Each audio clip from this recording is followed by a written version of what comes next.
തങ്ങളുടെ മുഖ്യമന്ത്രിയെ കളഞ്ഞ ബി.ജെ.പി ഇനി ഡൽഹിക്കാർ വാഴ്ത്തിപ്പാടുമോ? ഇല്ല എന്ന് തന്നെ പറയാം.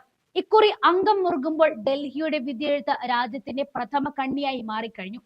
ലോക്സഭാ തെരഞ്ഞെടുപ്പ് ഫലത്തിൽ നിന്നും അടുത്ത വർഷം നടക്കാനിരിക്കുന്ന നിയമസഭാ തെരഞ്ഞെടുപ്പിന്റെ ഉള്ളടക്കം കണ്ടെടുക്കാൻ ഒരുങ്ങുന്നവർക്ക് പ്രവചനത്തിന് സമയമെടുക്കും. കേന്ദ്രമന്ത്രി അടക്കം മാറ്റി നിർത്തിക്കൊണ്ടാണ് ഡൽഹി ലോക്സഭാ ഗോദയിലേക്ക് ബി.ജെ.പി 6 പുതുമുഖങ്ങളെ ഇറക്കിയിരിക്കുന്നത്. പക്ഷേ 6 600 രക്ഷയില്ല.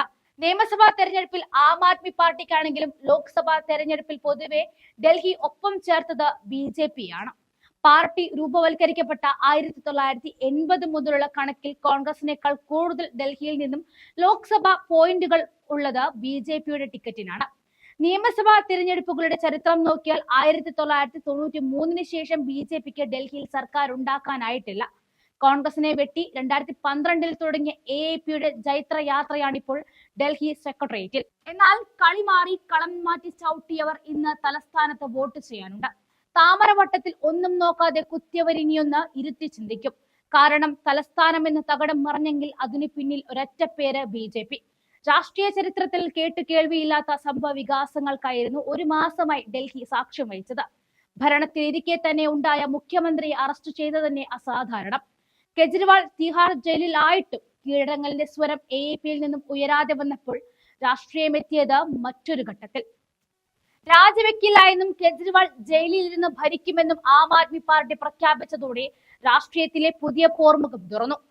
നേതാവിന്റെ അറസ്റ്റിനെ ഇരപരിവേഷത്തോടെ അവതരിപ്പിക്കാൻ പാർട്ടിയുടെ നടപ്പ് രീതികൾക്ക് എളുപ്പം കഴിഞ്ഞതോടെ അറസ്റ്റിലൂടെ ലക്ഷ്യമിട്ട നീക്കങ്ങളുടെ മുനയൊടിഞ്ഞത് 3ാം ഘട്ടം.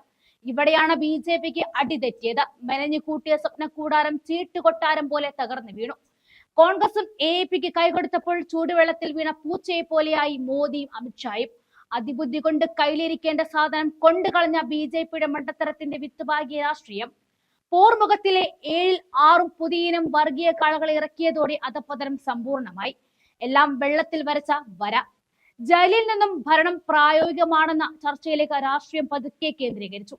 ഭരണ നിർദ്ദേശങ്ങൾ ജയിൽ മുറിയിൽ നിന്നും പലവട്ടമെത്തിയതോടെ ചർച്ചകളുടെ തലം മാറി, രാഷ്ട്രീയ പോരാട്ടത്തിന്റെ കളറ് മാറി.